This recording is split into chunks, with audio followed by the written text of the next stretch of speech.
Hey, nuclear war occurred today, but that's okay. We just focused on the football. I'm kidding. This is not War of the Worlds. Don't call your aunt, your uncle across the country. Make sure they're okay. Everybody's fine. Okay. Kidding. Kidding. Deflated footballs. I don't know whether to laugh or cry. It's somewhat easy to do a talk radio show when Bill Belichick holds a press conference like he did today and just let the phones rip. Try to steer it in a conversation that's a little bit higher level than the average sports talk conversation, but it was a miserable failure today on WPRO from noon to 3. But some people thought it was quite provocative. Good evening.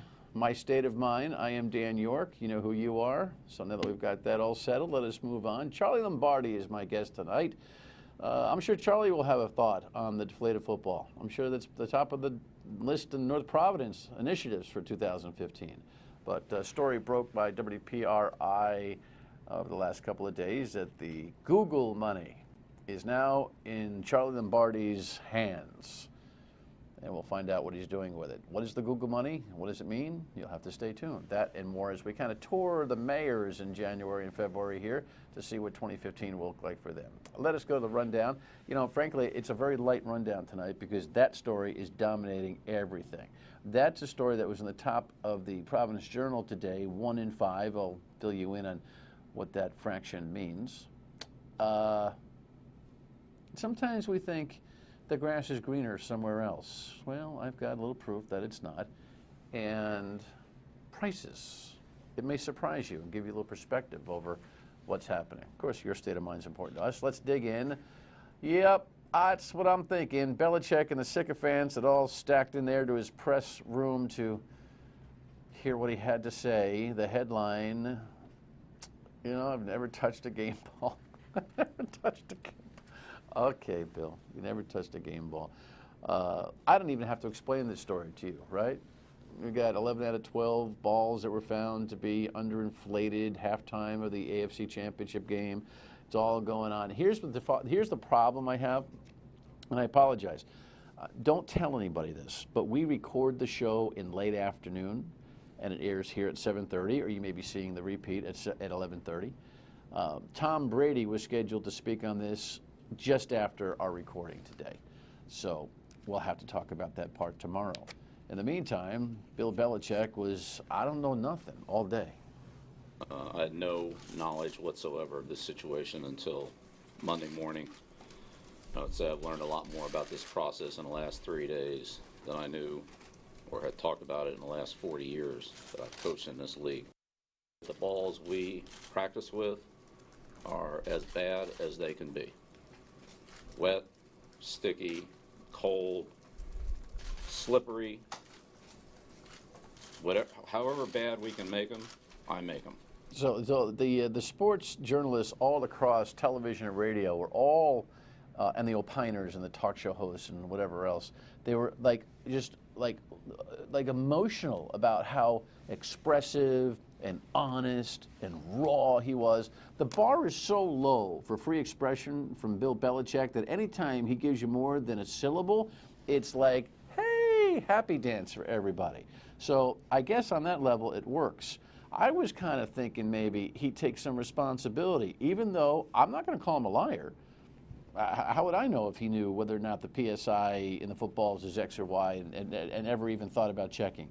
But I was thinking maybe he could do something like, hey, you know what? And even though I don't know, after 40 years, you learn something new, and you know what? I should know, and so should all the coaches. And frankly, we ought to get protocols better, and I'm going to take some responsibility in that. Not him. Again, I have no further comment on the NFL investigation, and I've told you all I know. I've told you everything I know. Coach, what do you say to your critics? I have nothing. I don't have an explanation. I've told you everything I know. Told you everything I know. I've told him everything I know. There's nothing else I can add to it. And what happened? I have no explanation for what happened. I don't have an explanation for what happened.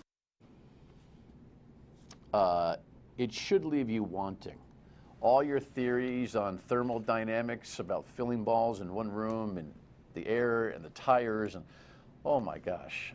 We may return to general talk radio on WPRO tomorrow? My guess is probably not. This may go all the way to the Super Bowl and set a new record for expanded sports talk, even to venues like mine. Now, if the NFL is going to take complete responsibility eventually when they release the information on this, and they've waited this long, they ought to be sued for malpractice. But we'll see. Anyway, the beat goes on. We'll get the Brady stuff in tomorrow. Next item, I just wanted to raise a point here. Every time we see the headlines like this, 1 in 5 children in Rhode Island living in poverty, everyone, really has a lot to pull on their heartstring, and I get it, and I'm with you. Elizabeth Burke Bryant, who runs Kids Count, was part of the report and spoke at a presser. We borrowed this from the radio. 21% of Rhode Island's children are living below the federal poverty line, which is about $18,000 for a family of 3. So that's 1 in 5 children. In real numbers, that's 44,000 Rhode Island's children. It is a shocking number, but not a surprising number. We've been tracking this, but I think it really is an alarm bell. It's far too many of our children living in poverty. We know the ramifications living in poverty has on their health and development, and there are things we can do. Yeah, and all those things we can do will cost all of us money.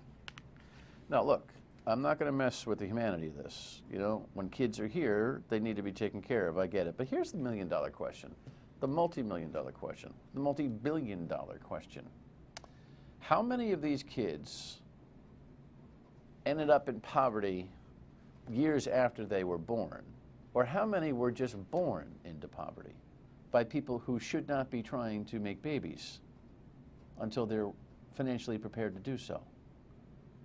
Can we at least couple all of this mercy, this necessary humanity, with a little conversation about responsibility and procreation? Am I a bad guy for asking that question? These days, it feels like it. Next item. The grass is always greener, right? Not if you look in New York right now. The headline, the guy who runs the General Assembly there, jammed up. Old Sheldon Silver might be going away. What a difference a day makes. Less than 24 hours before his arrest, Silver was on stage in Albany for Governor Andrew Cuomo's State of the State address. The FBI took Silver into custody this morning.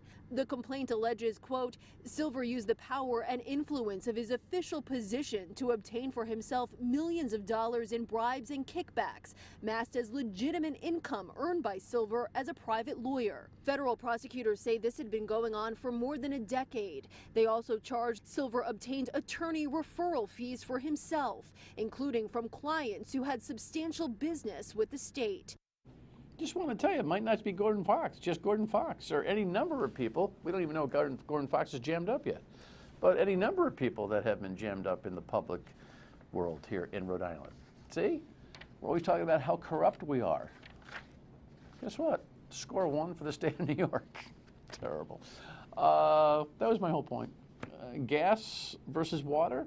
I caught this in my reading today. The Daily Caller notes, think about how affordable gasoline is now. It's cheaper than sparkling water. It's amazing. It's also cheaper than like a gallon of gas versus a gallon of Pepsi. Do you ever think about that? Or ink. Or orange juice. Or milk. Smile when you fill up. I have no idea how long it's going to last. Your state of mind is important to everyone. 228-1886 is how you give us a ring, email us, tweet at us, Facebook post. This particular Facebook post, I guess, is in reference to Deborah Giss, the Ed Commissioner, who is interviewing in Tulsa, Oklahoma. There's nothing interesting or exciting about Tulsa, Oklahoma. I've never been there, so I can't second the motion. However, misspelled, Ms. Giss failed and didn't even put up a fight, so maybe she's not the right person for the job here. She put up a fight in a lot of ways, but sometimes there's just too much. I'd like to see Governor Raimondo reverse this, but I don't know if that's going to happen. And then we have a voicemail as well on what? The footballs? Everyone's got a thermodynamics theory. Seems that these people that take and run the football, the NFL, whatever, don't seem to realize if those footballs were blown up in warm weather and you put them out into cold weather, they're going to deflate. It happened to my tires. I put them on in August, first cold day, till our lights went on because the tires went low. Thank you. Bye-bye.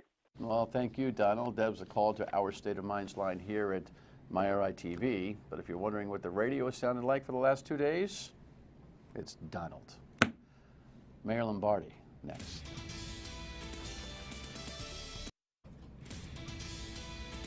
A very unusual windfall for the town of North Providence and one other. Here's the headline that was in the news, WPRI.com and first at the Valley Breeze. It's a beautiful sign. Welcome to North Providence. Growing with greatness. I got to figure out who wrote that. Mayor Lombardi given control over Google settlement money. A lot of you don't even know what's going on here, but there's a whole big pile of cash that North Providence is sitting on, and now the council has authorized you, finally, after much harangue, right, to execute the investment of that dough, correct? This is basically the way it's been executed for the last 27 years. All of the documents that have ever been signed in our town have been signed by the police chief and the public safety director. It just so happens that the charter in the town of North Providence states that the public safety director is the mayor, or the mayor is the public safety director.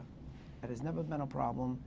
We just went through an extensive audit by the DOJ. They said it was one of the finest, most professional audits they've ever conducted. But because of politics in our town, when Charlie Lombardi became the mayor, then the council, led by one particular person, stated that they thought that the council needed to be the One body. particular person, the president, Well, she Ms. was the president. Catanzaro? Yes. Yeah. Yeah. So in any case, You are so Rhode Island. the money was frozen for probably a year. Our public safety departments have been hurt by this. Our educational community has been hurt by this. And I called a special meeting last night, asked them to reconsider, and it was a 5-2 vote, and they reconsidered.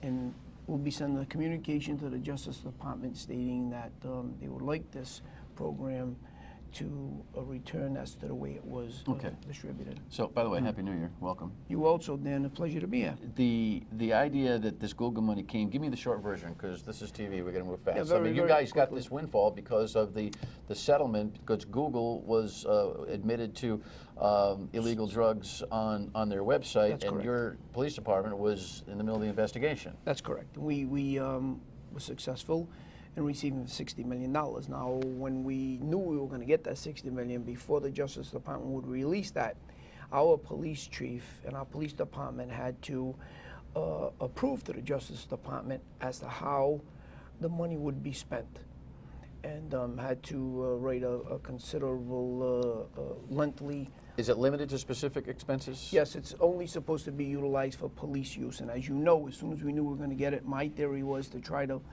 come up with the most responsible ways to spend this money, and tried to encourage the Justice Department to first let us expend $20.6 million of this money to shore up our police pension. It took us 9 months to convince. Because that was off spec. That's correct. They said it's not a permissive use, and I basically told them I know, but I needed their help because it was a responsible way to spend the money. It took 9 months. Then they finally agreed to allow us Does that to make use the 20. pension whole? We're 97% funded. That like blows the lid off everybody else's numbers. 97%. I think we're one of the top 3 funded pensions. Well, in the some would state. say, "Hey, lucky break, Charlie. You're not that smart." I mean, it came there, but you could have started. You could have said, "You know what? We're going to buy all sorts of toys. We're going to do all sorts of technology," which may have made sense, but fiduciary responsibility being what it is, that's a pretty good decision. So that thing will be whole for a long time, forever. It's great. And what it did was, and I knew right from the beginning that it gave us a windfall of about $860,000 a year into our budget, because the financial community was always concerned that they said we had 2 problems: unfunded police pension and our school deficits. So we took care of the school deficits, and then we started to double fund the pension, because I wanted to get the bond rating up. And by the way, we enjoy, first time in 34 years, an A bond rating in our town. When I came there, we were 1 step above junk bond. That being said, when the Justice Department allowed us to utilize that money, $20.6 million, $860,000, that double payment came back into our budget. So we're saving $860,000 per year in our operating budget. So summarize for me, what's the short, middle, and long-term use of the Google money, Well, other than the pension? Right, part of that proposal was to build a new police station, because we could use that. And the Justice Department said it was a good idea. But I said to the police chief, before I would think about going along with that with you, you need to get a waiver from the DOJ and ask them if it could also include fire. Took a few months, they granted us a waiver that now, when we do build this new state-of-the-art public safety complex, it's also going to include our fire department. Okay, will that be the bulk of the expenditure? Is that it for the most part? About 20 million. We think it should be about $20 million, and that'll still give us 18 million. Sitting around. Yeah. To do what? Well, it's funny you mentioned that, Just Dan. spread it around. Just give it to somebody else. I had a nice. I'm all charity. I thought I had a good idea, and I wanted to get 20 million of our money and invest it with the Rhode Island Foundation. That would give us money for the next 30, 40 years. Justice Department wouldn't agree to that. They said, no, Mayor, just spend the money. So I said to them, But if they this did was it. your money, would you just spend it? Yeah. But in any That's case, government think all the way from the top, yeah, isn't it? that's the reason why I'm telling you this spend it or story. you lose it. I come from business. Yeah. I wanted to, last and protect the town for the next 30, 40 years, but they wouldn't agree to that. So we'll have 18 million sitting on the table, and we're trying to become very creative in the spending. We're going to have resource officers now once they free up this money. In 2 offices in our parks in the summer. Those 2 offices will be at no cost to the taxpayers in the schools in the school season. All right, so we'll see as it goes. I want to talk more about the broad picture, how North Providence sits in 2015, and his thoughts about the new administration and all that next. All right, so growing with greatness is the theme in North Providence. Do you write that? No, Who wrote that? a former elected official. Oh, it's been there all the time? Has been there for. That was Ralph's? It was prior to Ralph. Oh, I think it's Mancini? as far back as the Mancini administration. wow. Well, God bless him. Well, Yeah, sometimes you do, sometimes you don't. Things are going pretty well for your town. Give me some perspectives. Romano administration, bullish, yes, no? What do you think? I think that the governor, she needs to be let to do her job, and I think she could do a good job. I really, really do. We need to support her, and hopefully her administration does not forget the importance of the first responders. Those are the communities, the mayors, managers, and administrators of the local community. Well, this is why, I'm having you and a bunch of the mayors in over the course of the next few weeks just to get a pulse, because we talked about this before. I think the mayoralties have risen to a much more than junior varsity level of importance in the way government's run around here. There's been a culture of mayoralty that you have been part of with a lot of your comrades that have really taken a very important step to say, listen, we count, and have moved and shaken a lot of things. Yes? Yes, absolutely. Now, McKee, a former mayor who you supported, Dan McKee, now a lieutenant governor, he thinks he's going to be able to translate more oomph to, yes, you think so? Absolutely, he has our support, and there's no doubt in my mind that Dan McKee will get it done. He's going to make that lieutenant governor's office an office to be reckoned with. Most and people laugh at it. And respected. And I think Dan McKee, is probably the best thing that happened in this last election. What's the challenge in your mind for the state as you look out of the city hall windows? I think the state our elected officials need to make all of their decisions on what's best for everyone and not politics. Well, there's always politics, I- Charlie. you know, Politics makes the listen, whole thing turn. I understand, Dan, and you're right, but I think the state, the revenue situation in the state doesn't warrant any elected official to make his or her decisions based on politics right now. What would be an example of a non-political good decision? Okay, I think we need to address the arbitration situation. I'm sitting across from an arbitrator 2 weeks ago from Maine. You think he knows what's best for the town of North Providence? Arbitration for what case? And a police arbitration. I talked to all of our friends, Joe Policina from Johnston. He's dealing with a guy right now that every time he talks to him, he calls his town Johnson. So you're trying to put, no, really, all kidding aside, we need to come up with a new idea, maybe retired judges that at least come from the state of Rhode Island that could be part of the arbitration association. These are the things that could save us thousands. The retirement board needs not a new makeup. The rules need to be changed. And what about the car tax? The car tax needs to be addressed, but I will tell you this, some of the ideas that are out there, they sound good, they feel good, but they're no good. I mean, there's a bill right now that's being presented by, I want to say it's Senator Alaska, that the town of La Providence is going to take a hit for $2.2 million. So what do I do with that? That loss now gets put on to the homeowners. Yeah, but I understand. But we need a statewide definition on value. We need a consistency in value. You should not be more expensive than a town or less expensive than another either. You're absolutely right. And we talked about that today, ironically, at the Lieutenant Governor's office, a bunch of us, the mayors, managers, administrators, and we're going to try to help, make that plan work. All right, listen, thanks for the updates. Good luck with the Google money. Now that you're in charge, spend wisely, my friend. Thank you. You know I will. I come from business. I will do that. Yes, check the cleaners. That's where I get my shirts. We're back. Be right back.